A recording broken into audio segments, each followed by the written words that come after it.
আমি সকলোৱে জানোৱে যে আমাৰ যিহেতু এৰি পোষ্ট ওলাইছিল আৰু গ্ৰেড 4 গ্ৰেড 3 তাতে আমাৰ ক্লাছ 8 ক্লাছ 10 ITI গ্ৰেজুৱেশ্যন সকলোৱে এপ্লাই কৰিব পাৰিব। যিহেতু এতিয়া আমাৰ যিখিনি ইয়াতে প্ৰথম নাম্বাৰ 1ত কি লিখা আছে এইটো চাই ল'ব যে there shall be 2 separate categories of written examination for the post of যিখিনি ক্লাছ 8 কেটেগৰী আছে আৰু লগতে for the post of class 10 category লগতে ITI কেটেগৰী।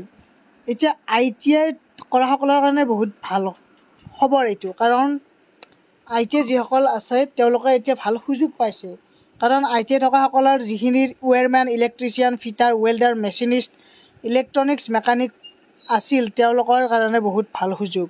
আৰু তেওঁলোকৰ পৰীক্ষাত কি আহিব সেইটো চিলেবাছ দি দিছে, মই একবাৰ দেখুৱাই দিম, আপোনালোকে নিশ্চয় পাইছেই চাগে। এতিয়া যিসকলৰ ITI আছে তেওঁলোকৰ ক্লাছ 10 লেভেলৰ এক্সাম মানে ক্লাছ 10 লেভেলৰ কুৱেশ্যন লগতে ITIৰ যি ট্ৰেড সেই ট্ৰেড অনুযায়ী তেওঁলোকৰ কুৱেশ্যনবোৰ আহিব। আৰু মেইনলি ফ'কাছ কৰিব লাগিব মেথছত। মেথছটো যিহেতু সকলোতে লাগে, মেথছ ইংলিছটো।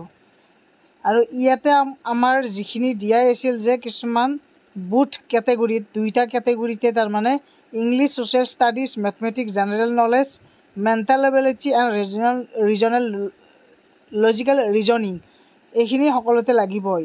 এতিয়া কুৱেশ্যন পেপাৰবোৰ বাৰু মিডিয়াম ৱাইজ বেলেগ বেলেগকৈ থাকিব আৰু 135 মাল্টিপল চইচ কুৱেশ্যন লগতে কেৰিং 1 মাৰ্কছ 2 hours 30 minutes মানে 150 minutes থাকিব।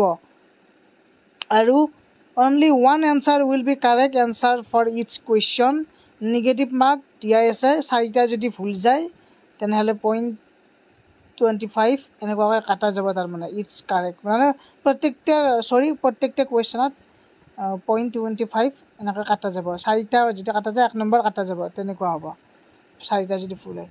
গতিকে নিগেটিভ মাৰ্ক থাকিব। আৰু the date and time of written exam will be সেইখিনি বাৰু আহিব আমাৰ যেতিয়া যিখিনি আমাৰ ফৰ বেচেলাৰ ডিগ্ৰী লেভেল মানে যিখিনি আমাৰ গ্ৰেড 3 পোষ্টৰ কাৰণে প্ৰথমতে আছে 6টা পইণ্ট দিয়া আছে, social studies, general knowledge, logical reasoning, general mathematics, general English, reading comprehension and English language. গতিকে ইয়াতে পায় টোটেল কুৱেশ্যন 150, টোটেল মাৰ্কছ 175 3 ঘণ্টা। বাকী যিখিনি HS লেভেল আছে সেইখিনিৰ কাৰণে তাত 150 মাৰ্কছ লগতে 150 কুৱেশ্যন থাকিব। আৰু যিখিনি একেবাৰে ড্ৰাইভাৰ পোষ্ট HSLC লেভেল আছে সেইখিনি দিয়াই আছে 150 টোটেল কুৱেশ্যন 3 ঘণ্টাত আৰু 150 মাৰ্কছৰ হ'ব। গতিকে the question paper its level will consist multiple choice question MCQ আহিব গোটেইখিনিত। আৰু ইয়াতে এতিয়া দিয়াৰ will be negative marking wrong answer. The negative marks to be awarded it's wrong will be 1/4 of the marks. আৰু ইয়াতে 1 mark will be 0.25 and similarly negative marking. মই ইয়াৰ আগতে কৈছোঁ যে ৰং এনচাৰ হ'লে নিগেটিভ মাৰ্ক থাকিব ইয়াতে। গতিকে এই question carrying 2 marks will be ধৰা 2টা কুৱেশ্যন কাৰোবাৰ ৰং হ'ল তেনেহ'লে 0.50 মাৰ্কছ কটা যাব। যদি 4টা কুৱেশ্যন ভুল হয় তেনেহ'লে 1 নম্বৰ কটা যাব, তেনেকুৱা হ'ব। গতিকে সকলোৱে পাইছেই কিজানি। আৰু ITI ষ্টুডেণ্টখিনিৰ কাৰণে মই এটা স্পেচিয়েলি ভিডিঅ' বনাম বাৰু। আৰু ITIখিনিৰ কাৰণে ভাল সুযোগ যিহেতু সেইকাৰণে যিকেইটা ট্ৰেড আছিল তেওঁলোকে সেইকেইটাতে ধুনীয়াকৈ চিলেক্ট কৰিছেই নিশ্চয় আগতেই, এতিয়া পঢ়িলেই হ'ল। গতিকে ভিডিঅ'টো এইখিনি আছিল, সকলোৱে শ্বেয়াৰ কৰি দিয়ক, ছাবস্ক্ৰাইব কৰি বেল আইকনটো প্ৰেছ কৰি ৰাখিব। আজিলৈ ইমানেই, ধন্যবাদ, থেংক ইউ।